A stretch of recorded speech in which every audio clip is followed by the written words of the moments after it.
Good morning. Welcome to the sunroom. It has been a wild couple of weeks for me. I'm excited to be back here doing the podcast. Got a lot of stories from the last couple of weeks. We're going to start with really kind of two of them today, and then we'll save more for later. But I am excited to be here. The sun is starting to come up a little earlier. The birds are already awake. You might hear some bird sounds in the background that are, live, which is exciting. But I'm pumped to be here. So my wife and I just got back from California. We did a week and a half trip to, first of all, we went to Texas to drop off the kids with the grandparents, and then we went to California. And so today, I'm going to be talking about when I was in California. I got to do a show at the Hollywood Laugh Factory, and then we came back to Texas. And while we were in Texas, I got to do another show at the Majestic Theater with Dusty Slay.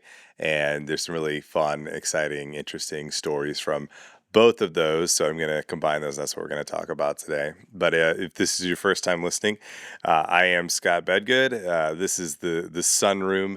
And this is where I sit and tell a story from my life, whether it's a very recent one like this week or one from the past that, is very interesting or funny, like when I scammed my way onto an under 30 list. That episode has come out if you want to check that one out.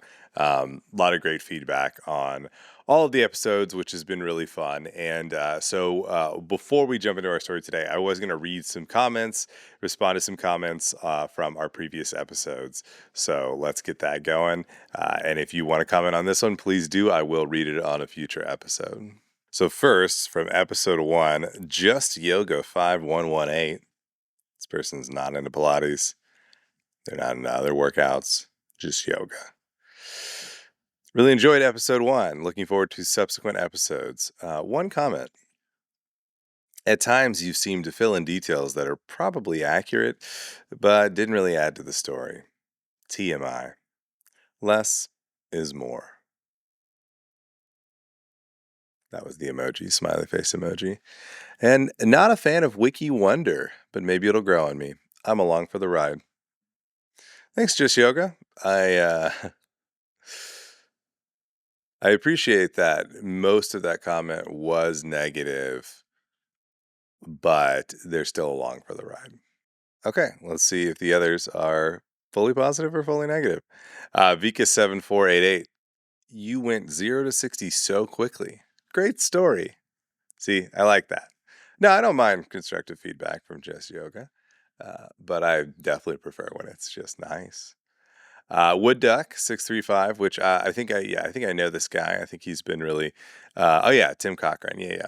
He's been a really cool guy. I met him at the Paducah, Kentucky show, and he's just, been a super cool guy. So he said, "It was great to hear your story. I'm glad God has given you a passion and a pathway to pursue comedy, especially clean comedy. See you Friday in Paducah." And I did see him. And then after the show, he actually designed some stickers and sent them to me for free. And I've been giving them out to people, and people love them. So shout out Tim Cochran. From episode 3, this was the episode where I talked about being on the road with Dusty Slay, and I talked about Daniel Boone as part of that episode. And somebody, a Run Roamer 7741, said, Daniel Boone had a home and an estate not 30 minutes from where your show was. It's still set up today similarly to how it was when he lived there. I was at your St. Louis show. So this is all great. This is cool information about Daniel Boone, about St. Louis. I'm loving this so far. I was at your St. Louis show. Oh, okay. And I talked about the St. Louis show. I got, I was like actually a little kind of freaked out on stage because of the lighting and things like that. But I was able to save it. I didn't think anybody noticed. It was fine. They said, you were great, man, though I did feel the tension. So they said, your wave was good, though, man. I will say, people here love their Cardinals. I did make fun of the Cardinals, which was fun. Okay. So maybe some people did notice, but all right. And then moving to Tennessee, episode 6, my guy Tim Cochran, he checks in one more time, says his family is from Ringgold, Georgia, which is just across the border from Chattanooga, very close. We spend tons of time down there early in our marriage. There are lots of unique tourist activities in the area. And he said, check out Lake Winnipesaukee. So I will add Lake Winnipesaukee to my list of things to check out. Not from the YouTube comments, but I've actually had a lot of people reach out to me from that episode saying they've done the same thing or they're interested in doing the same thing. Like people asking, like, "Hey, how do I get?" Basically, like I've had people be like, "How do we get out of Dallas?" Or we're moving to Chattanooga from wherever. I actually had somebody come up to me and say that their friend that they've been trying to convince to move down here for years found my video, watched it, and then like texted them and was like, "Man, it's pretty convincing." So I don't know. I think the Chattanooga Tourism Board owes me some money or something, or not the tourism board. The moving to Chattanooga, the Chamber of Commerce, which I'm a member of. Shout out Chamber of Commerce. Um, they probably owe me some money. So let's move on to our story. Again, if you write a comment on this episode or any subsequent episode on YouTube or on social media or something like that, or you send me an email, I'll read it on air. We'll talk about it as long as it's got some kind of value or anything. But yeah, please do that. Please like and subscribe and comment. It's been really fun so far. We're doing a good job getting some good listeners and great feedback. So let's keep that going. But right now, let's jump into our seventh sunroom story.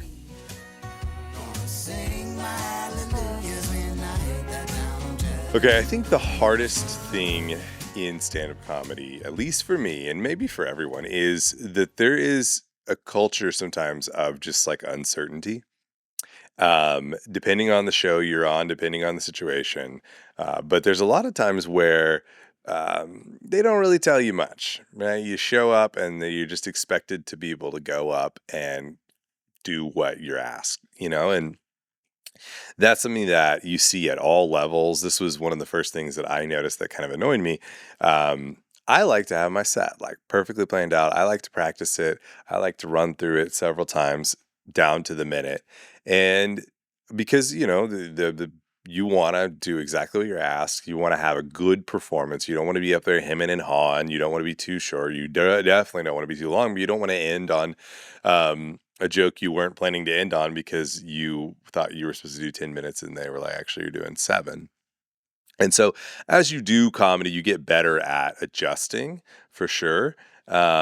But it's still not my favorite thing to have to adjust on the fly because I just don't feel like I'm in the right sort of headspace, I guess.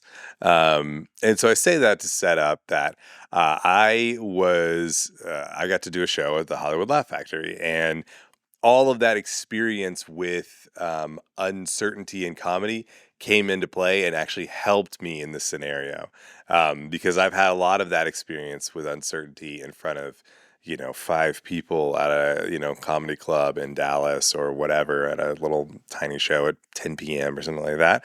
That has been frustrating, but it taught me how to adjust and handle uncertainty, because this was a very uncertain situation. So for the background, my wife and I, we traveled to California. First we went to San Francisco, and we spent a little time in San Francisco. It was great. We were in Sausalito, and we didn't see any of the problems of San Francisco that people talk about, because we just enjoyed our time in Sausalito, and then we drove down to Monterey. And then my wife, on Sunday, ran in the Big Sur Marathon, and I'm hoping to get her on. Comment below if you want to see her on here, telling her story of running the Big Sur Marathon, because it is pretty incredible. I mean, the marathon itself was so hard. It was so much uphill, but it was on the PCH, so it's like, overlooking the ocean. It's like, people say it's like the most beautiful marathon in the world, and I imagine it is, because this area was like one of the most beautiful areas in the world. It was just incredible. And so that's up in Northern California. So we did that, and then hopefully we will talk about that with her, if I can convince her to do the podcast with me maybe next week. But we drove down to LA because I I have a connection in LA in comedy, who's a big time kind of promoter, comedy club owner, just a guy that kind of knows people. And he had told me, if you're ever in LA, I can get you some shows or a show. And so I we booked like the trip of like we'll just drive down to LA, spend a couple days there, and see what we can get from the comedy perspective because I'm never in LA. I haven't been to LA in like 6 years, and prior to that, I'd only been other one other time. And so I texted him 4 months prior. He was like, "Yeah, text me the month prior." So I text him a month prior, and he goes, "Yeah, text me like a week before." And okay, all right. So a week before, I text him, and I'm like, "Hey, like, did you get? Were you able to get anything?" And he doesn't say anything. Then I'm thinking, okay, well, this is probably not going to happen. But then 1 week before the show, he texts me and he says, "I got you on at the Hollywood Laugh Factory on a show called Ruby Tuesdays, run by comedian Ruben Paul." And he was like, "I wasn't able to get you on any other ones, but that's what I got." I was like, "Well, I mean, one is fine. That's at the Laugh Factory, right? Like, it's a Hollywood Laugh Factory. It's a legendary venue. I mean, you've seen that background, the Laugh Factory if you've ever seen a comedy club clip, and every legend has ever, worked there and been there consistently and that kind of thing. And I look at the lineup for like the Ruby Tuesdays show at the Laugh Factory, and it is always heavy hitters. I mean, the biggest names you can think of in comedy: Godfrey, Patton Oswalt. I think that was those were two of the ones that were on it the week that I'm looking at the lineup, and then so I'm like, oh my gosh, like I'm gonna be on some with some big people, and I was. They just didn't announce the lineup until like a couple days before. So, I'm like, "All right, cool." But I never get any contact from any of the people at the Laugh Factory. I never get contact from Ruben. I just have to trust my guy. And so we go to California. We're planning on going to the show Tuesday. They announced the lineup, and I look at it, and it's Zainab Johnson, it's Amir K, it's Naeem. I can't remember his last name, and Craig Robinson from The Office, who was like my favorite character on The Office. And then I wasn't on the line; I was a guest spot. But I'm like, oh my gosh, like these are huge. Amir K is huge. Zainab is huge. And they actually added another guy, Maz Jobrani, who's a huge Persian American comedian. And it was so. I mean, I'm like, this is like an incredible lineup that I'm really pumped about. But I'm still nervous because I'm like, I don't know. I mean, I think this is going to work out, but I don't know that it's going to work out. So, we drive all the way down to LA. So this was a long drive from Monterey. Beautiful. And one of the most beautiful drives in the world. It was incredible, but it is a long way. And we're staying in Santa Monica. So we're like making it a vacation. But I mean, LA would not be even close to the top of my list for places I want to vacation. But we had a great time. Santa Monica was beautiful. So then Tuesday comes around and we go to the show, drive, however long it took, and park, and just trying to it's just a lot of uncertainty, complications. And so I walk up to the Laugh Factory, and it's not open because we're a little bit too early. And we're like, I don't know what to do. I guess we'll go eat, but I don't want to be late, but whatever. And then the door opens for like the valet people to like set up their valet, and I just like pop in the like exit door that they had opened, and they were like, "Oh no!" And I walk in, and there's a guy, and he on stage like setting some stuff up, and he had I think he was a British accent, but he was like, "Can I help you?" And I was like, "Yeah, I'm on the show tonight," and he was like, "As a comedian?" And I was like, "Yeah, Ruby Tuesdays." I was like, "I was supposed to ask for Ruben." He goes, "Oh, well, Ruben's not going to be here till like 5 minutes before the show starts." And I was like, "Okay." And he goes, "But you're on the show." And I said, "Yeah." And he goes, "Okay, that's news to me." And he goes, "Yeah, you can. I mean, you can wait upstairs if you want." You know, he was like not rude, but he was like, "I don't know if I believe you," kind of thing. And so I was like, okay, well, we're going to go grab dinner across the street and we'll come back. So when we come back, I remembered before we came back, I was like, let me tell him the name of my contact. Like, that was dumb that I didn't do that. So when I did that on the way back, he goes, "Oh, okay. Yeah, yeah. Like, I believe you now," sort of. And so he was like, "You can go hang out in the VIP room." And the VIP room in the Hollywood Laugh Factory is just kind of like this. It's upstairs, and it's like this, not dingy, but like darkly lit. Um, room with like all this old Hollywood stuff in it. Just like really cool, really kind of like classic old Hollywood looking place. And we're just up there, and I'm like just waiting for this guy Ruben to show up to like confirm that I am on the show, tell me how much time I'm doing, all of that. And so I'm assuming I'm not going to get more than 10 minutes. I mean, I know I'm not going to get more than 10 minutes. I'm hoping I get 10 minutes. So I'm prepared for 10 minutes, but I'm prepared to cut it down to, whatever I need. But I would like to know at least a few minutes before my set so I can get it straight in my head. So I'm waiting on Ruben to show up, waiting on Ruben to show up. This show is slated to start at 7:45, which is a weird start time. Um, I assumed that they would say 7:45, but it really would start at 8.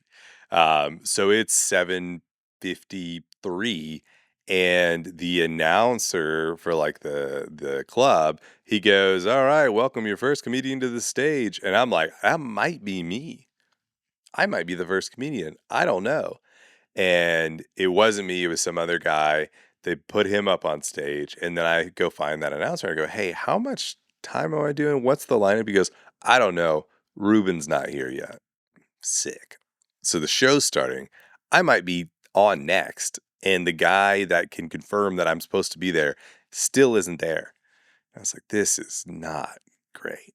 So the guy up on stage, he's kind of like opener comic. He's just like doing, I don't know how much time he was supposed to do. I think he was just kind of supposed to vamp basically until Ruben was there.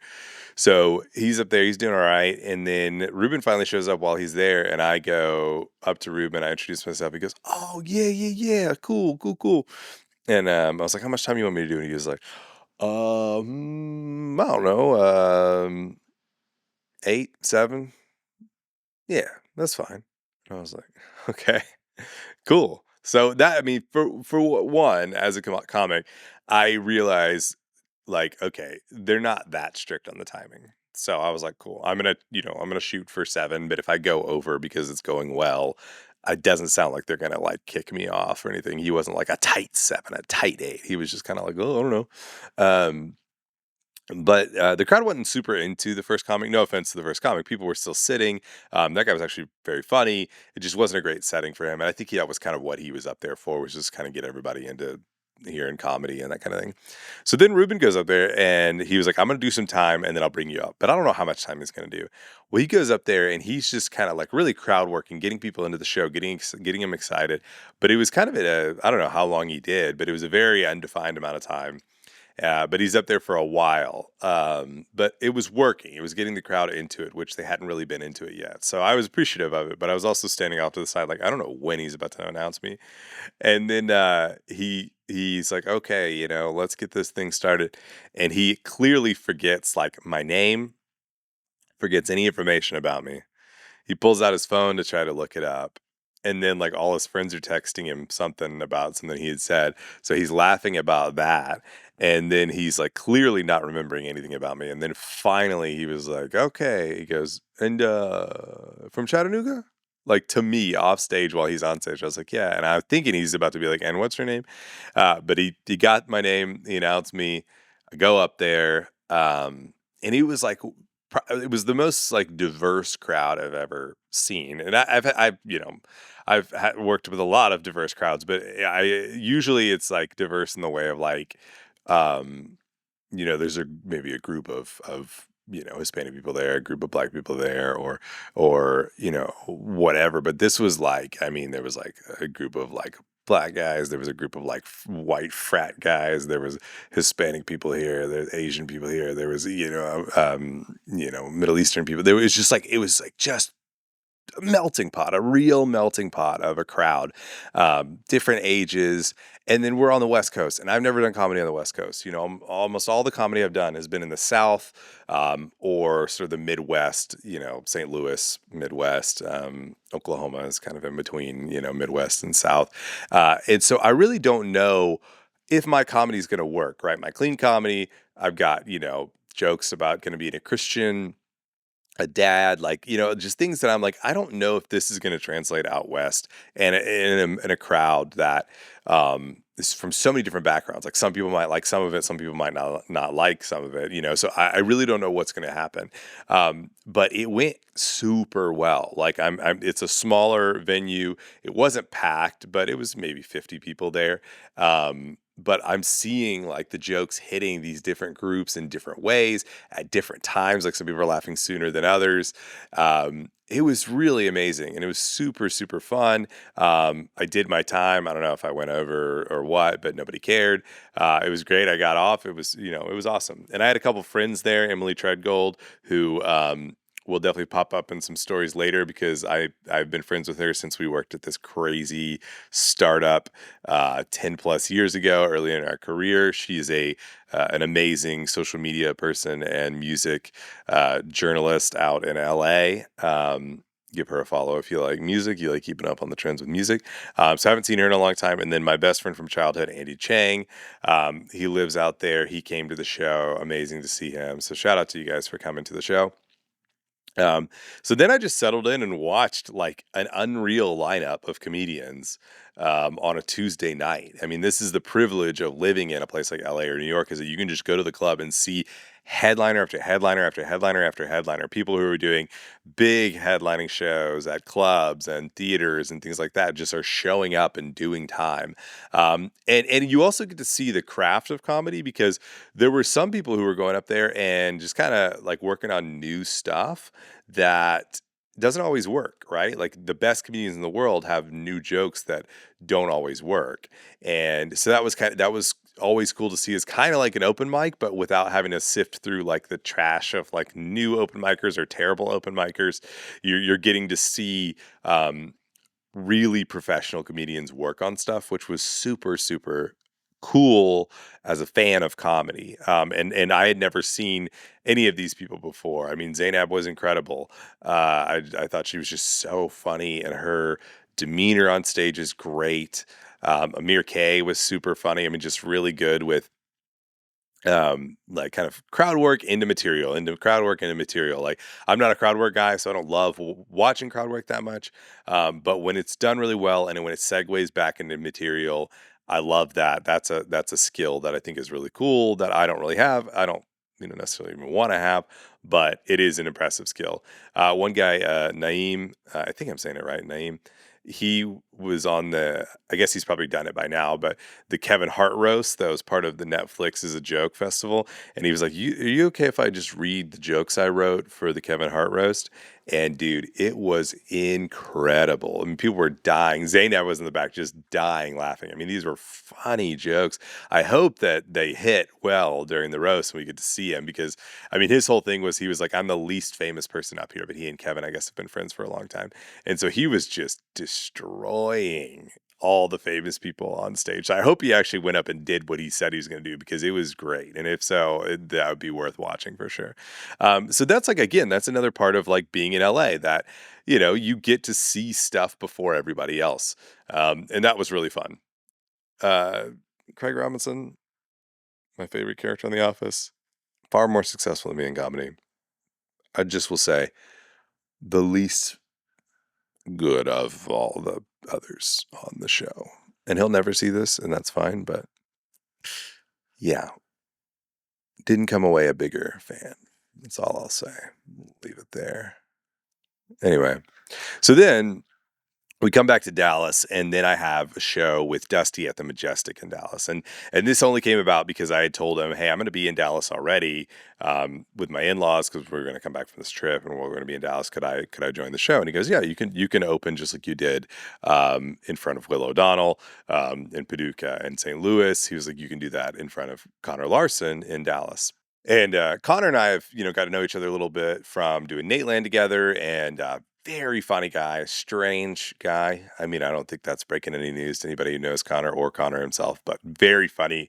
One of these people that just in a conversation, you're like bewildered by all the stuff he's saying. He's really hilarious, but just like, man, wild. So that was super fun to get to work with him on a stage like that.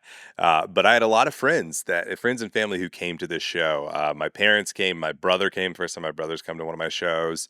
A couple friends from high school, like one that I haven't seen in 10 plus years, came to the show. And then like one of my brother's friends was at the show to see Dusty. And then I walk out to start the show. And I'm not even sure if he knew I did comedy. And he like texts my brother and he's like, did you know your brother is like opening for Dusty Slay? And Charlie, my brother, goes, "Yeah, I'm here." And so that was really fun that like he didn't have any idea. Like he bought tickets for Dusty and then I was there. Um and the difference in the like I'll say this, like the difference between the nerves or the worry of the Laugh Factory, which was in front of like 50 people, versus the Majestic in front of 1,800 was stark because I was far more anxious about the Laugh Factory than I was the Majestic. Because the Majestic, I was like, I know what I'm doing. I know how much time I'm getting. I know exactly my set. I know what the setup is going to be. I know when I'm going to go out there. I know how they're going to announce me. All of that I knew, and so there were no nerves. I knew exactly what I was going to do. I knew how I was going to go out there. I knew I was going to kill it. I mean, frankly, I just that's true. And I did, and it went amazing. I posted the whole set on my YouTube because I finally got a pretty good video with good audio and an amazing crowd.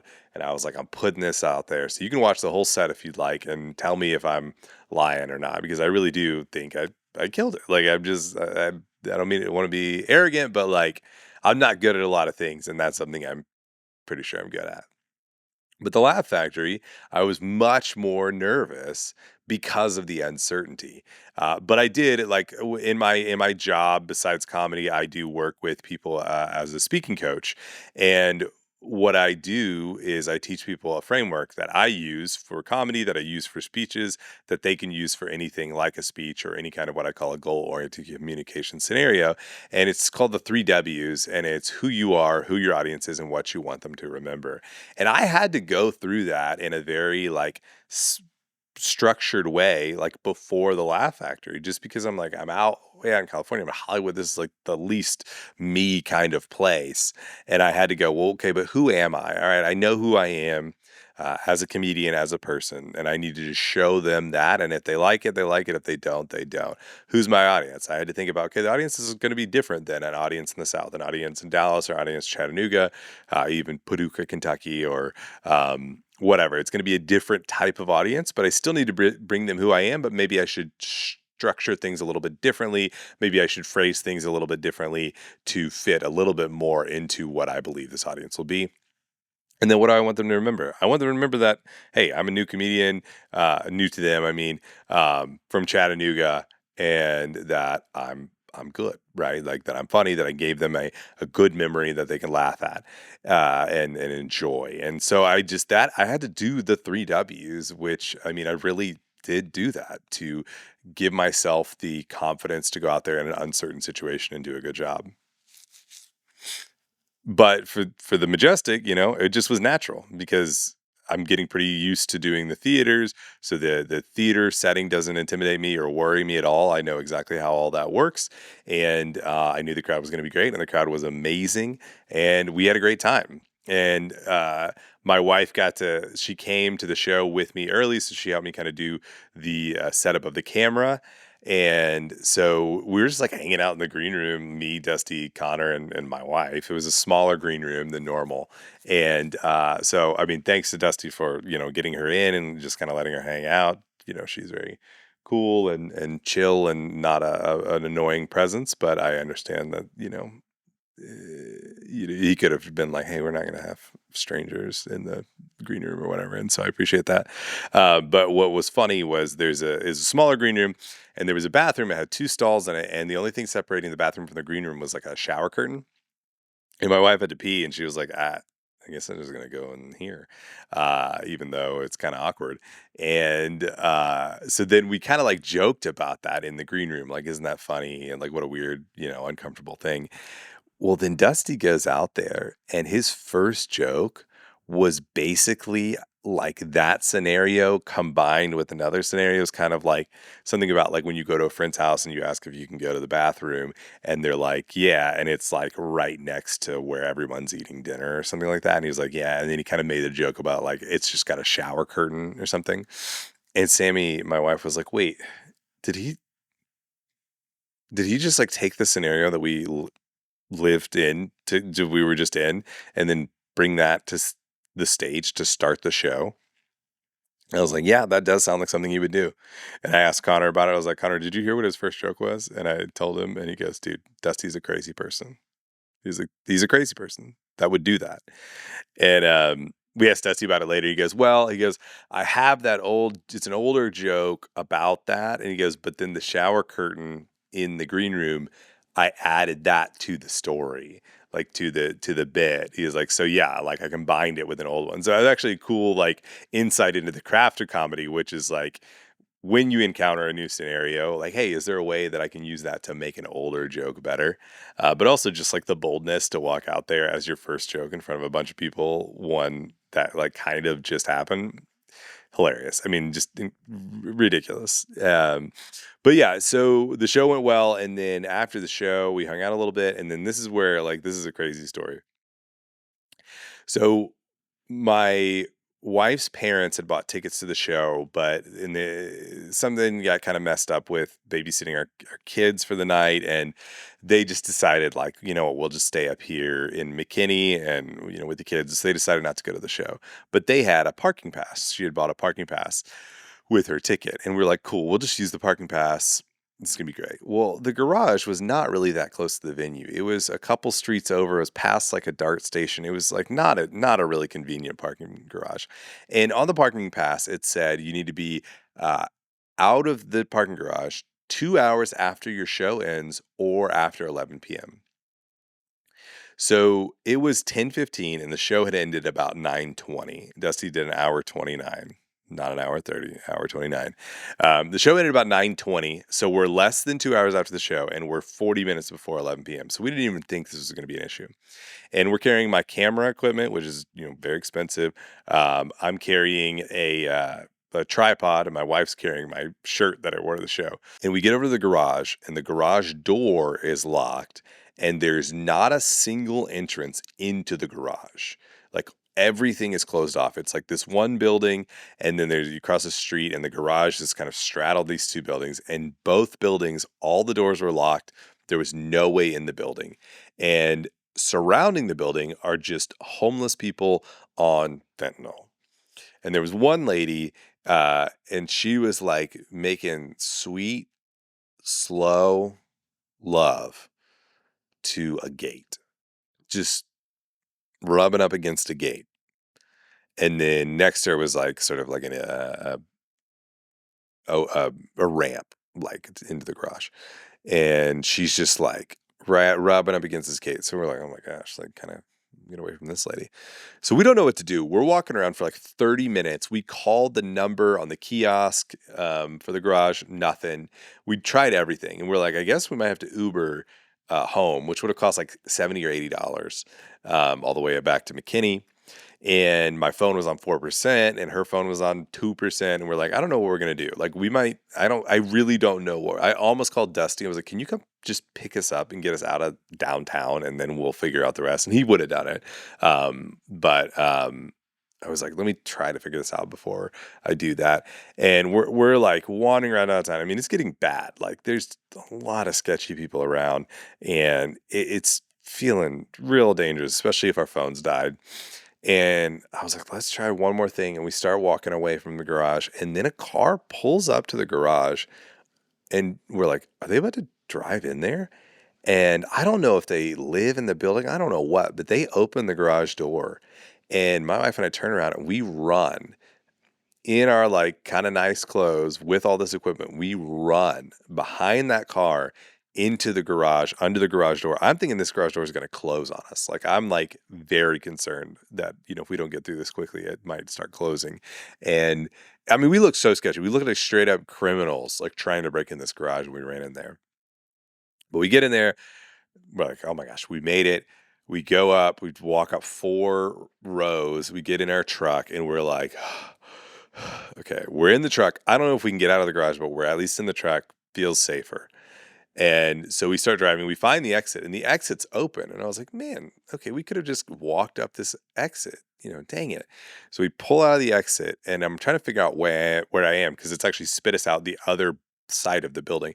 I'm like, where am I? I was like, wait, this is the street we're in. I was like, where's that homeless lady?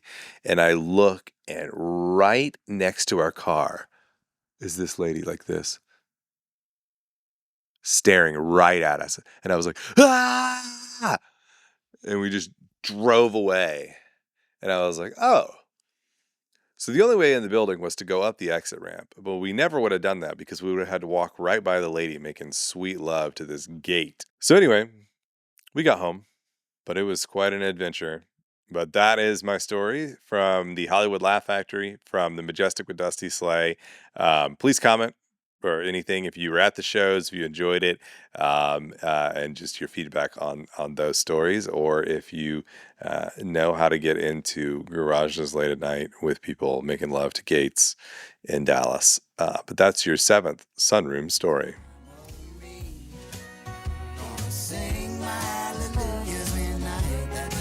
Okay, now it's time for Wiki Wondering, which is where I tell you about something interesting I read on Wikipedia in the last week. And we're not going to take a long time on this one because we had a little bit of a longer story. But today we're going to be learning who are the Cray twins. So many of you may already be familiar with the Cray twins. I had never heard of them, but I mean, there was a movie with Tom Hardy where he played both of the twins called Legend that came out in like 2015. They've made several movies. I think there may be more legendary, certainly more legendary in London, but I don't know that many people know about them here. So the Cray twins were identical twin gangsters in London in like the 60s and 70s, kind of the height of like gangster culture over here in the US and kind of, I guess, worldwide. But they were like these hard men, these thugs, but they rose to be very powerful organized crime members, and they hung out with all the people who hung out with members of the mafia and those kind of things. I mean, they hung out with Frank Sinatra and those kind of guys. They were part of kind of London's high society, despite being these very coming from like a very poor background and committing these heinous, violent crimes. They had a bit of a Robin Hood image, even though it seems like they weren't really Robin Hood like. But they were kind of seen as like having principles, I guess, because at least in the popular lore, you know, they might rob you, they might assault you, beat you up, they might murder, but they were like not into uh, grape, the fruit, and things like that. They like, you know, this is, it was said they were like respectful of women. Um, but what the things that make them very interesting, that make them unique, one, the identical twin nature of it. It was said that they had kind of a secret language, that it was very uncomfortable being around them because they were identical twins. They were big guys. They were violent. They were scary, and they had kind of this you know, twin bond that people talk about, where you never knew what they were thinking. This was also a time where identical twins, especially like from the lower classes where people did not have good medical care, it was very rare for identical twins to be born healthy and to survive. So it seems like there weren't that many people like them back then. And so there was a little bit of a, I'm not being rude to identical twins, but a little bit of a, I don't want to say circus freak nature, but there's something that people just couldn't take their eyes off these guys. And the fact that they were like unstable, like they were crazy, violent people. But the really interesting thing is one of them. So they were Reggie and Ronnie Cray. Ronnie was openly gay at a time where that was not common. And especially not common in this like violent, hard man world of gangster culture. And he was like very open about this, even though he was, you know, certainly not a effeminate type person, but he used it to exert power over powerful people because he would have these relationships with conservative politicians, with liberal politicians, with all kind. He was a, you know, he had these relationships with famous people, with especially famous politicians, and then he would use it to his advantage to basically be like, I'll expose you in the media. If you don't do what I want, if you don't protect me, if you don't help us in the ways the politicians can help us.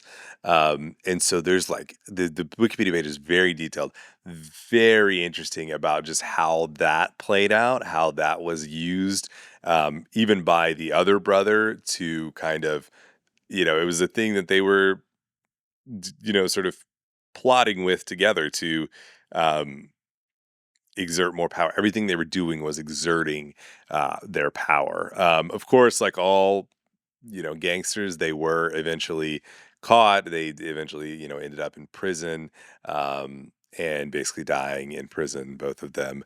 But that was after some very high profile murders that they committed, like right in the front of everybody. And there was this whole idea of the wall of silence in the East End of London where nobody would talk. They were all afraid of reprisals. They were intimidated.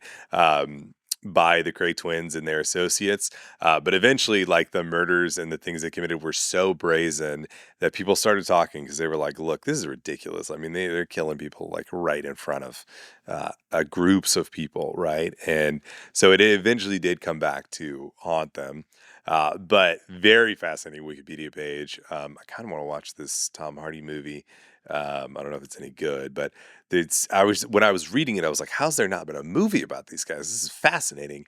And there's been several, but I have not heard of them. And maybe it hasn't made their way over here into the cultural sort of zeitgeist. But yeah, the Cray twins, fascinating, and terrible, by the way, terrible people. And so that's your Wiki Wondering for today. Okay, again, thank you guys for commenting and for all the feedback on the previous episodes. This has been it's been really great. I'll do one other thing. Charlie Crockett has another album, like 3 weeks after his previous album. I guess he got out of his record deal and he was able to independently release an album, and he had this one in the bag that he was ready to release, and it's really, honestly, it's really good. Like, it's maybe better than the other one. It's one of it. I don't know. It's great. Everything he does has been really good for a while now. It's crazy to release an album 3 weeks after a previous album, but he's crazy, and I love it. I love the work ethic. I love the just like swing the hammer, man. So yeah, go listen to it. It's called Clovis. And then my favorite band of all time, the Black Keys. They have a new album called Peaches, which is tapping back into their blues roots, their North Mississippi hill country blues that they love, that they've been playing forever. It's a lot like the previous album from several years ago called Delta Cream, a lot like my favorite thing they've ever done, which is an EP of Junior Kimbrough covers called Chulahoma, which is, I think, like 20 years old today. So it's when they're like playing covers of these old, like R.L. Burnside, Junior Kimbrough, those kind of blues guys from North Mississippi, when they're doing that kind of thing, I think they're unbeatable. And so their new album Peaches is great. It's just a great jam, kind of loose blues jam album that is awesome. And I love it. So, yeah, thank you guys for joining me. I'll see you guys next week. Hopefully, comment below. Like, do you want to hear my wife talk about the Big Sur Marathon? Because I do. I think you guys would love it. But is that something y'all are interested in? Let me know. And please, yeah, like, subscribe, comment, share, do all the things. We'll see you next time on Sunroom Stories.